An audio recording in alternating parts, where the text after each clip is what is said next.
most people from Brazil and the Philippines.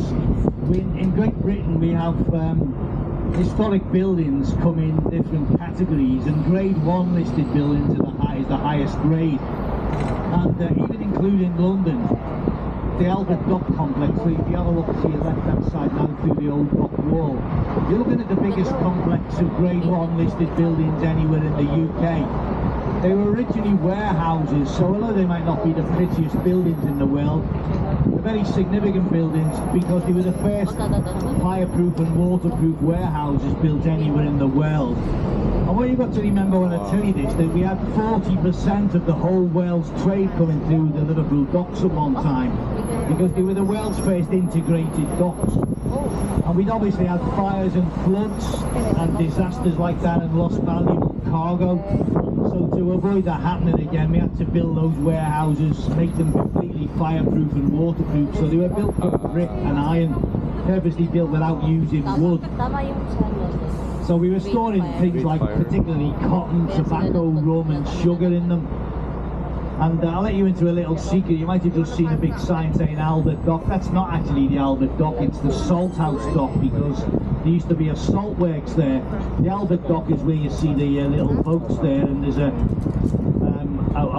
where that car's going across the bridge there. Under the bridge is the Albert Dock in the middle of the old warehouses. Now as we go around this tour today, you'll get to realise that we give everything nicknames in this city, and this road has got lots of different names. But the first example is that most Liverpool people just call this the Dock Road. Just a word of warning, ladies, if you get split up from each other during the day and you get your mobile phone out, you think, don't worry, I'll meet you later on the Dock Road. Just bear in mind, folks, that it's about 7.5 miles long, okay? Just realise that to be a little bit more specific. But if we've got time to do this, we'll see the size of the chimney on our property, see the Merseyside Maritime Museum. And you, madam, will tell me when you're here on HMS Liverpool, you'll see, they'll show you through the areas that there's exhibitions on in the Maritime Museum. They'll show you how Liverpool was the busiest commercial seaport in the world, and then the Albert Dock was going to back and forth back in the 80s. Now it's sort of re-emerged as a maritime city. Just have a look, folks, at that building on the right, on the corner of James Street and the Dock Road, or the Strand, think of it, its proper name. Where I'm pointing up there, folks, concentrate on the top half of that building, you'll see why we call that the Streaky Bacon building. We're going to go right alongside it actually shortly, but it was the headquarters of a company called the White Star Shipping Line. Does anyone know what their most famous ship was? That was the building where the Titanic was registered with the Maritime Authority. If you look to our left now, these three buildings on our left, we call them the Three Graces, but normally we would have gone down to the pier head, but at the moment there's been a series of concerts on at the weekend, and there's been a lot of work being done at the pier head. So because we can't take the bus down there at the moment, we're going to use James Street Station as stop 2. So has anyone got any time to go on the Mersey ferry today? If you have, then we'll point you in the right direction later. You'll see there's been a lot of weekend concerts going on this weekend. Just wrapping it all up now.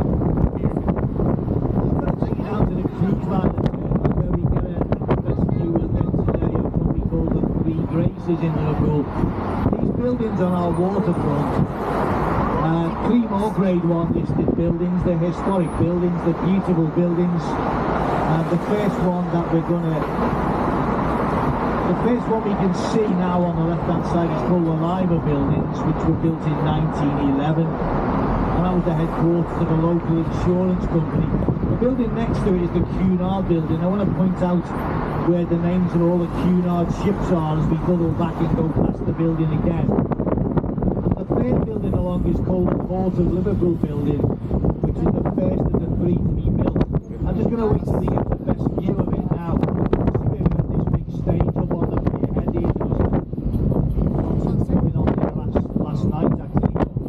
If you're looking out to your left, you see that gold building over there? Let's just see where the best view the Mersey ferry terminal over there. This is our cruise liner terminal actually, which is not particularly impressive, but there are pleasant. For anyone who's been here on big ships before, we've had over 100 cruise ships into Liverpool this year, and we're going to try and build on that and get even more in next year. So we're going to build it with the flags flying, the Union flags flying above it. That's the Q&R building. The one next to it is a beautiful building, which won't be open today, unfortunately. But the third building along is called the Port of Liverpool building. It was built in 1907, and it was headquarters of an organisation called the Mersey Docks and Harbour Company. For anyone who's not been to Liverpool before, and I know the couple from the Philippines have not been here before, this is the Liver buildings. It's got the two iconic Liver beds on top of the towers. And a lot of new visitors to Liverpool think those Liver beds are the same, but they're not the same. I want to tell you a little story about them. The one on the right is actually female, and the one on the left is male. And I'll tell you how we know that in Liverpool. The one on the right is looking out to sea. She's checking to see if the sailors have returned safely on the ships back to Liverpool. The one on the left is looking in the opposite direction. It's not because they've been married too long and they're not speaking to each other anymore. But the one on the left is looking in the opposite direction because he's checking to see whether the pubs have opened on time. So that's my story and I'm sticking to it, okay? It's you're going to say that's one that normally the ladies are saying, yeah, that does sound about right. That sounds like my fella. Now, if you look straight ahead here, can anybody see the Mercure Hotel and tell me what kind of shape do you think it is? Like a ship. It does, it is. It's a ship-shaped hotel, which again reflects Liverpool's maritime history. The street that's right in front of us is called Chapel Street. It's the very oldest street in Liverpool. That church, the Church of Our Lady and St Nicholas, has got a very long and checkered history, really. The bell tower of that church collapsed in 1810, and very, very sadly there were 25 little school children from a local school that were killed in that incident. And then it was hit by enemy action during the Second World War, destroyed in November 1940. So it was rebuilt in 1952. This, by the way, was the most heavily bombed city in Britain during the Second World War. There were 80 separate blitz raids, blitz attacks on Liverpool. Can anybody guess why this city was so heavily bombed during World War II? Well, it was simply because we had the majority of Britain's war supplies coming through the Liverpool docks. The wartime Prime Minister Winston Churchill obviously decided, because London was being hammered, wanted to send the supplies to a different port, and Liverpool was chosen. Look again on the left at the models in the window here. You see a model of a ship now immediately left. And that's a model. There's a couple of models of the Titanic to illustrate that was the building where the Titanic was registered with the maritime authorities. And yeah, ironically, the Titanic never ever sailed to Liverpool. So please don't go back home all the way back to Portugal, to Brazil, to the Philippines or Spain, and tell your friends that it was our fault that the Titanic sank, because it was nothing to do with us. Let's make it clear, okay? I'm joking, but it was. Does anyone know where the Titanic was built? It was built in Belfast in Northern Ireland. Yeah, it wasn't made. It wasn't built on Merseyside either. By the way, where we are now, I don't know what's happened to the board, but you normally see a blackboard outside this place on the left of Liverpool advertising Liverpool's only husband creche, and it usually says on the board, ladies, if you like to go shopping for a couple of hours and you've got a man with you, you can book him in here and we'll take care of him for you for an hour or two. And in Liverpool that's known as a public house. Welcome to the new passengers on board. This is the stop we're going to use after use today for anyone going on the Mersey ferry, okay? So my name's David, but call me Dave if you like, I'll answer to either. And our driver is Jimmy. This street that we're on now is called James Street, but at one time it was known as Castle Hill, because it was the hill that led to the castle. And our castle was on the right there where you see the statue of Queen Victoria. But the castle hasn't been there since it was demolished in the 1730s. If you look quickly to your left, You'll see our town hall at the end of Castle Street. That's one of the oldest 7 streets of Liverpool. They all the way back to 1207. So we're coming up to stop 3 here. So for anyone who wants to do a bit of hopping on and off the bus during the day, this stop doubles up for Liverpool 1 shopping centre, which is where you see Marks and Spencer's on the right, and the Cavern Quarter, which is on the just round the corner on our left. The great thing about Liverpool 1 is there's 160 shop units in there, and not one of them is vacant at the moment, which is great to see. On the right hand side you've got a hotel called Hargate. Now look halfway up and you'll see some flags. If you look either side of the flags from right to left, you've got statues of Ringo Starr, George Harrison, then you've got Paul McCartney, last but not least you've got John Lennon. And for anyone who doesn't know who those 4 men are, well, we had this 4-man beat combo in Liverpool back in the 1960s who made a few records. One or two of you might have even bought 1 or 2 of them.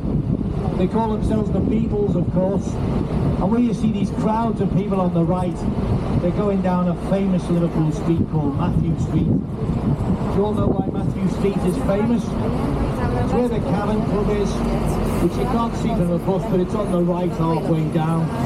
The Beatles played 292 live performances at the Cavern. I'm going to tell you the dates of the first and last performances. You'll be even more amazed, because the first one was the 9th of February 1961. The last performance by the Beatles at the Cavern, which is parallel to where we are now, was on the 3rd of August 1963. So if you're good with dates, you'll realise that that was a period of only 2.5 years. Which makes it even more incredible, really. Just have a look at this building with the people outside at the moment. Look above the main doorway, etched into the brickwork of that building. You'll see that that was the former Bank of Liverpool Limited. So with all these ships coming to Liverpool from all over the world, we were the busiest commercial seaport in the world. There was obviously a lot of rich shipping merchants at Liverpool's heyday. The Bank of Liverpool was founded in 1831, at a time when Liverpool already had 7 private banks. You know, I was telling my Portuguese friends that this is the football capital of the world. Well, especially if you've got some Scots on board as well. I'm going to show you, there's a couple more themed hotels coming up here. Now there's 2 Premier League football teams in this city, unlike in Newcastle where you've only got the 1, of course, but your rivals are Sunderland 15 miles down the road, isn't it, I think? But people they're either red or blue in this city. If they've got any sense, they're red. But there's a hotel on the left called the Dixie Dean Hotel. Now Dixie Dean was an old Everton footballer. But on the right, the New Ladies Scotland, the Shanky Hotel. That's a much better hotel. When Will Shanky, who's a Scotsman who came from a little ayrshire mining village called Glenhull, when he was appointed as Liverpool Football Club manager in 1959, they sent a young journalist out to interview him, and he said to him, of course, Mr. Shankly, Liverpool's got 2 great football teams. And he surprised him with his reply. He said, aye, Liverpool and Liverpool reserves. Didn't go down but too well with the Everton supporters in the city, but hey ho. Now then, as we're stuck on this roundabout, which is a bit like, tends to be mayhem around this roundabout. Try and have a look while we're going round the roundabout, and I want you to hold on tight when we get onto William Brown Street, because it's a cobbled street. But have a look at the Mersey Tunnel on the left. When that opened on the 18th of July 1934 by the King, it was the longest subterranean road tunnel in the world. Can you see where that flashing road sign is? A white road sign behind it, and above the white road sign you should be able to pick out a statue of the King. Does anyone know who the King was in 1934? Which King it was who opened the Mersey Tunnel? Not got any historians on board, no. It was George, madam. You're hedging your bet slightly, but you might stick to that. At least you got his name right. George V it was, who was our late Queen's grandfather. We're at stop number 4 now, okay? So if anyone again wants to hop on and off the bus later, this is the museums and galleries stop. Now this is one of those where you've had enough of me already, you folks, yeah? This is where the cultured passengers get off, isn't it, madam, yeah? Well, this street is called William Brown Street. Nobody lives on this street, nobody ever has done to my knowledge. It just has cultural buildings. We've got the World Museum, which has got its own planetarium and aquarium. And I can guarantee the people from Brazil or the Philippines or Spain, you'll be able to find something out about your countries in that museum, because it does what it says on the tin. It takes you all around the world. The Liverpool Central Library, we keep all the city's archives and records in there. We've got the Picton Reading Room and the Hornby Library, which has got some very beautiful buildings, some very, very rare books in there.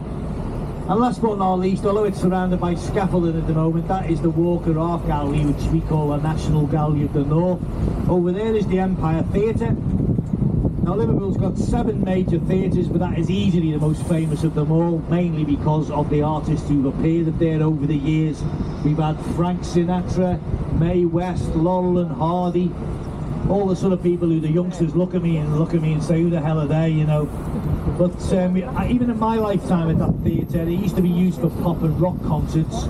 So I've seen Elton John in that theatre. They appeared there a number of times. I've seen Freddie Mercury and Queen perform twice in that theatre. And I once saw a quiet little band called AC/DC playing the loudest music you ever heard in your life in there, but I can always remember that. I was having a good chat with some Australian people on my tour last week who were telling me that there was a statue of the lead singer of AC/DC, a fellow called Bon Scott, who in Perth. And of course, you Geordies will know, of course, that Bon Scott died and was replaced by a fellow called Brian Johnson, wasn't he? Who led a band called Geordie back in the day. As you will see the statues of the King and Queen earlier. It's a big day in Liverpool's history, that 18th of July 1934. Allegedly there were 1 million people came to see the King and Queen, which is basically twice the city's present population, which is quite incredible really. If you concentrated on those 2 single-decker Arriva buses and look at the front, if you were looking at the driver of the one on the right, if you're looking at the front of the bus, you'll see the King statue there. Now this building on the left, I'm going to try and fit as much as I can about it. It's called St George's Hall. Has anyone seen a programme on Channel 5 recently about Britain's greatest cities? You Geordie ladies should have done this. Newcastle was one of the cities featured on it. Well, Liverpool was the first. That pub on the right, Dr. Duncan's, I nearly always mention that because it's a pub with a very unique name. I'm going to tell you who William Henry Duncan was as we go round the tour. He was, is he a bit late in front of us there, Jim? I was going to say, he's very late, isn't he? Because you're on time, basically. Now round here, folks, there's a few things to tell you. First of all, you've got Liverpool Lime Street, the railway station in front of us. Happens to be the oldest surviving railway terminus anywhere in the world. We built the first station on that site in August 1836, which was 6 years after the Liverpool to Manchester Railway first ran, and that was the world's first commercial passenger transport railway, which began on the 15th of September 1830. We'll just look quickly at this building, St George's Hall. There was some filming done in here for a programme that's been on British TV only about, I think it was on in April, about Britain's greatest cities. And are you familiar with the Scottish comedian Susan Calman, especially the Scottish ladies? Well, she's the presenter of that programme. If anyone cares to look behind them now, just look at the best view that you get of that building. It's a beautiful building. It's the biggest civic building in Liverpool. We were told on this Channel 5 programme that there was a music festival in Liverpool in the 19th century, which tended to be staged in churches, so that's what that building got built as. It was basically a concert hall venue. The man who designed it won not one competition but 2, so combined 2 buildings into one. So it has a reading room, a library, 2 concert rooms, a great hall for civic functions. It's still got the original courtrooms and cells inside as well. Now, hoping we get caught at some of the lights here. If you all have a look at that statue that I'm pointing to up there, can you ladies in the back see that man on the right there? The very famous, can you see on the left as well? Can you see that man? It's a very, very famous Liverpool statue, that. I play for a team. I run a team in the Merseyside Quiz League, and we got a statue about that. We got a question about that statue in a quiz match earlier this season. And the man's real name, that statue's real name, is Liverpool Resurgent. Well, as soon as he was unveiled to the public in the 1950s, he was given the nickname Dickie Lewis. So I don't think I need to explain to you ladies where he got his nickname from. No, you stopped the bus in the wrong way, we couldn't see.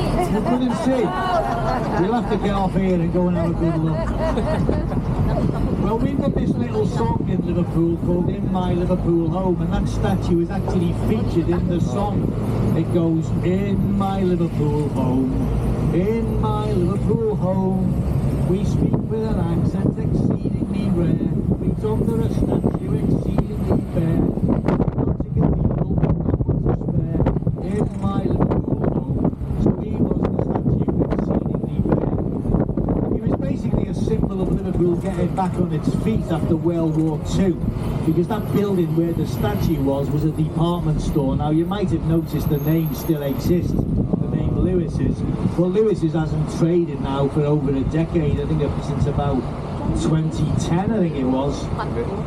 But it was destroyed in the May Blitz of 1941, so I touched on this earlier that Liverpool was very heavily bombed during World War II, and we'll see much more evidence of that as we go around on the tour. Lewis's in fact didn't reopen until 1956, which is so it lost about 15 years. It didn't trade for about 15 years, which is quite incredible really. So anyone who thinks they've had it tough during the lockdown recently, which has only lasted a year or two, I mean it was far worse than that in Liverpool in the 1940s. Now, we got anybody on board who's ever read a book called Oliver Twist? Yeah. Well, I can see some well-read ladies on board here today, I see. Well, can you see on the left-hand side of this is called Brownlow Hill? And if you're on the right as well, you see the name Brownlow Hill, where this lady with the blue top is walking up. Well, the building that I pointed out earlier, the biggest civic building in Liverpool, St George's Hall, Dickens used to read in that building. And we also know for the fact he would have walked up this hill to study conditions in the Brownlow Hill warehouse, which used to be on the site where the cathedral is now. Well, this cathedral is called the Metropolitan Cathedral of Christ the King, but it's known by most Liverpool people as Paddy's Wigwam. Because of its unusual shape, some people call it the Mersey River. Some people even call it the boat launching pad. If you look down on the right there in ground level where the stairs are, you're looking at the Crypt Hall. If anyone does care to look back behind them now and see that pyramid-shaped roof, that is basically what we just saw on the right, was the oldest part of the Catholic cathedral. But the main cathedral looks completely different in terms of its architecture. There's a simple explanation for that. It's because there were two different architects involved. Just very quickly, have you got anybody on board who's familiar with the term Red Brick University? You'll see that building behind us now. Can you see on the hoarding up there it says, "We are the original Red Brick University." Well, that was the original Liverpool University building. It's a Red Brick University.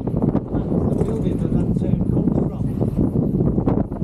Red Brick University, like in Scotland, St Andrews, Oxford, Cambridge, Durham up in the northeast, they're all classed as Red Brick Universities. Now then, I just want to apologise for the spelling mistake there, because that's the cathedral car park on the right. It says pay and display. Of course, it is a cathedral after all, so it should say pray and display. Thank you very much. This cathedral, we think, would have been the biggest in the world.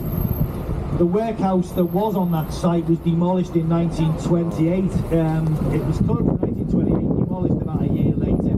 The site went up for sale in 1930. The Catholic Church put a bid in for the land. Their bid was accepted.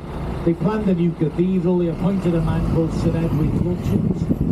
Lutyens is a very famous architect, and he designed what we think would have been the biggest cathedral in the world. But we will never ever know whether it would have been the biggest cathedral in the world, because it was never built. The only part of it that was built was the Crypt Hall. And if anyone, when you're picking your coach up later, ladies, if it's probably going to wait by Albert Docker would have thought, pick you up there. you got a chance to have a quick peek inside the Museum of Liverpool down by the pier head, anybody else who gets a chance to go in there, on the second floor is the model of the original cathedral that would have been built on that site, and it's the cathedral that was never built. It's another way, it's a tale of two cathedrals. But it's a fascinating story. That cathedral was actually only built between 1962 and 1967. So we got a cathedral that we haven't bargained for, really. Now then, if I was a passenger on the bus, this is the stop I would get off, because this is Liverpool's most celebrated pub on the right.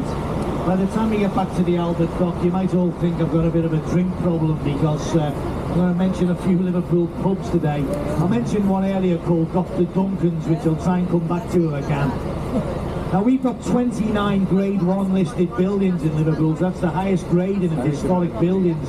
Just one of those historic buildings is a public house, which says it all, really, and this is it. It's Liverpool's most famous pub. In fact, it's got the gents' lavatories in there are world famous, because they've always been Grade 1 listed, and they're made from Connemara marble from the west of Ireland. Some of my colleagues say that that was John Lennon's favourite pub, because when the Beatles toured America for the first time in 1964, they flew to New York for the first leg of their American tour. And on arrival, they found themselves surrounded by thousands of screaming fans and dozens of journalists, all wanting to ask this new phenomenon from little old Liverpool in England, who were all firing questions at them. And one of them said, "What's the worst thing about becoming famous, boys?" And John Lennon instantly replied by saying, "Now I won't be able to go for a pint in the Phil." I mean, they wouldn't have had a clue what he was talking about in New York, but we know it was that pub. If Jimmy goes nice and slowly for me, you can see the street on the right with the one-way signs are. Can you all see a little pub down there? You should spot the bass sign and the sign saying "Ye Crack." That was really John Lennon's favourite pub. Because this building on our right now, with a couple of ladies walking down the hill there, that was an art college, the Liverpool College of Art, where, without doubt, anybody know who the most famous student of that college was? It was a young man called John Winston Lennon.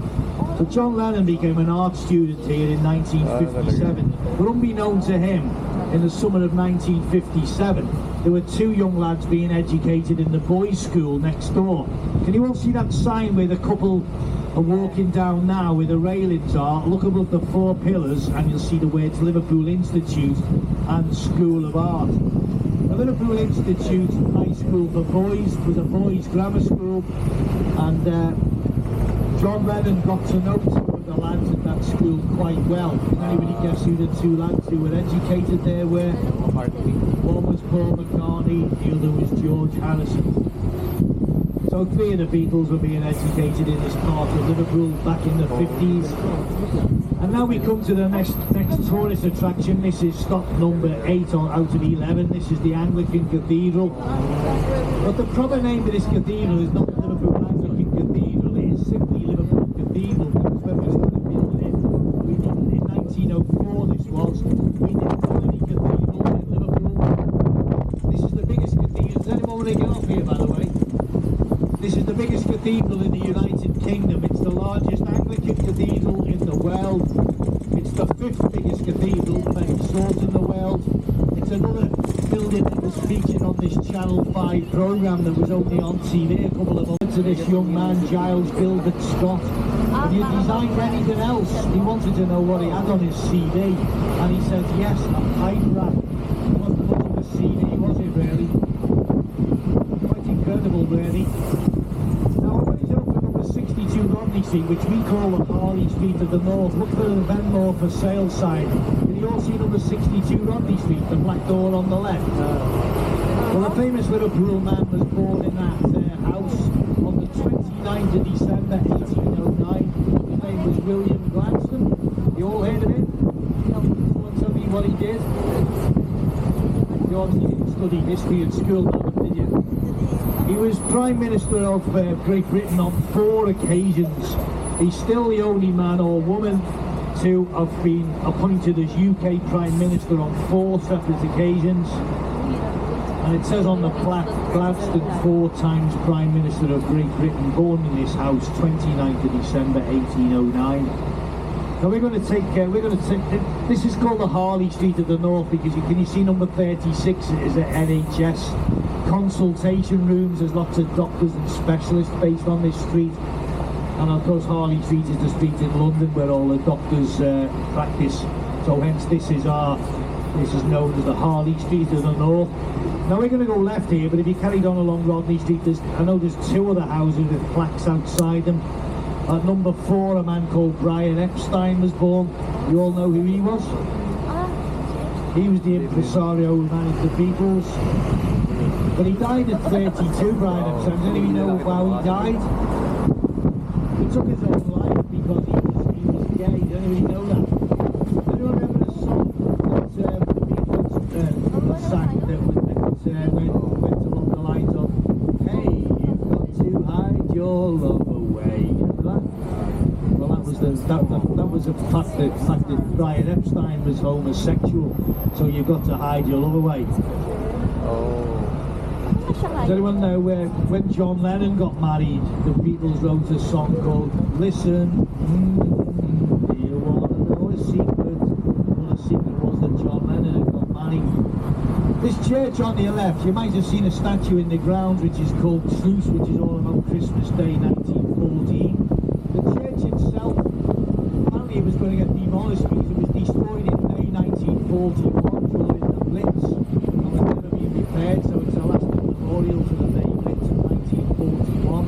If you look to your right you'll see Seal Street, the Blue Angel nightclub. See where that guy with the blue little green backpack is? There's a blue plaque above the door, can you all see that?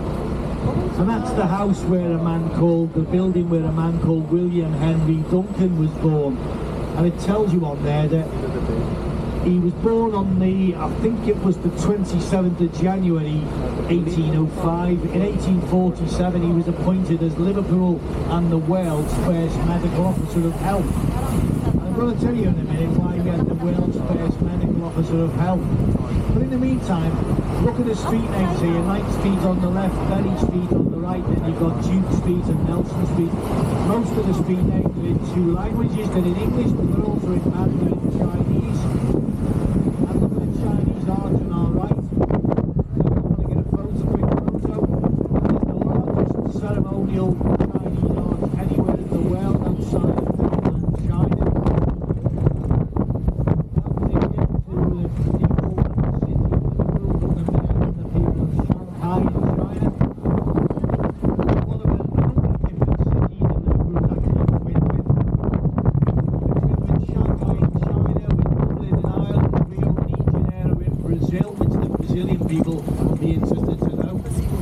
And we're also twinned with Cologne in Germany. Wait till you hear this, since 1957 we have been twinned with a city called Odessa in Ukraine. I think most people know what's going on there at the moment. That building on the right, the wedding house, we know because we can see etched into the brickwork some letters NSWB, which stood for North and South Wales Bank. So that used to be a bank for the Welsh people. I don't think we've got anybody Welsh on board, have we? But we had the Bank of England, the Bank of Ireland, the Bank of Scotland and the Bank of Wales in Liverpool. Well, mostly not many Welsh people have heard of the Bank of Wales. I'll just tell you quickly why Liverpool had the world's first medical officer of health. Appointed in 1847, it was because Liverpool had the highest death rate in the United Kingdom. So life expectancy here was less than anywhere else. And there was one terrible disease doing the rounds called cholera, which was killing about 1,500 people some years. Does anybody know how you contracted cholera? Water. Exactly right, madam, yeah, because of the water. So you do know some things are history, don't you? Well, if you had children around that time in 1840s Liverpool, or big cities like Newcastle, London, Manchester, cholera was doing the rounds in all these big cities. So you know it came from water because, of course, you've got rats and mice running around carrying disease. So if you had children or you had ancestors at that time, what would the children have been given to drink if they were thirsty? What do you reckon? What would you have given them? Well, don't say water, because that was the last thing you would have given them, because you would have killed them. You would have given them beer. No word of a lie. To make beer, you've got to sterilise the equipment. It has to be spotlessly clean to make it. My advice to all of you today, ladies and gentlemen, is that it's still not safe to drink the water in Liverpool. It's still much safer to drink the beer. And that is my excuse, and I'm sticking to it. Now coming over to, now that I've moved on nicely to talking about beer, one of my favourite subjects, you'll see that this was a brewery. It's now a brewery village, but it doesn't brew beer anymore. The King's Brewery, established 1850, standing up, ladies and gentlemen, that brewery closed about 10 years ago after a tragic accident when one of the brewery workers fell into a vat of beer and drowned. Safety people came to investigate, and they took the brewery manager to one side and he said to him, "I'm sorry, but we're going to have to close the brewery now because of this. But will you please pass on our condolences to the man's family? We do hope that he didn't suffer." And the brewery manager said, "You've got to be joking." He said, "The fella got out 3 times to go to the toilet." Thank you very much. Now listen ladies and gentlemen, most of the stories on my tours are true, honestly, but just 1 or 2 maybe not quite as true as the others, but I'll let you, can you translate that story into Portuguese for me, please? I was telling you all earlier that we give everything nicknames, i.e. this road is known by everybody in Liverpool simply as the Dock Road. But if you look straight ahead, can you ladies on my left see that building called the Keel? We're going to see it again as we're going to turn left and then right. That's still known by many people in Liverpool as the Vatican, and it's got nothing to do with religion for anyone who's not religious like me. But the city's VAT inspectors used to be based in there, so hence the nickname the Vatican. So you can see where we're coming with this, can't you? How Liverpool people get the sense of humour from, and we give everything nicknames. While we're waiting to turn right, just look quickly to your left. You'll see the brewery back there at the top of the hill, but there's a building on the factory on the right called RS Clare. I didn't mention them an hour ago, but that is the longest established business in Liverpool. It's been going since 1748, and yet most people in the city, amazingly enough, have never even heard of them. Tyres have kept going by moving with the times, and you can see how Liverpool's moving with the times. On the left you've got the former Brunswick and Coburg docks, which have now been converted into Liverpool Marina, and on the right you'll see how we've transformed some of the former docks. This is the former Queen's Dock, which has now been converted into Liverpool Water Sports Centre. Now before you all go back home today, folks, those of you who are leaving, before you go, we always offer our City Explorer passengers some free water sports lessons if anyone fancies it. Just go and see our driver Jimmy downstairs. He should have a spare pair of Speedos down there. Still got them, Jimmy? You haven't got them out, have you? Not too bad. Thank heaven for that. So we're going to just have a look and see what the River Mersey's doing now to finish off the first, the first full tour I've done today, actually. Now, if you cast your mind back to 1699, 1700, let's have a look here. This is ideal conditions for me, because I can see the tide is on its way out. Now, I'm no expert on river tidal ranges, but you can see the water here now is going to be very shallow. And if you look just ahead of us to the left, you'll see lots of all the seagulls and boating. It's obviously going to just, we know it's like on its way out there, fish and work and anything else they can eat. But this illustrates how Liverpool became the busiest commercial seaport in the world. 40% of the world's trade is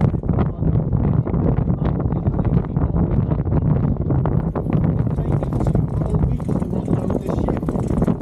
If the ship was coming in now, we would have to wait for the tide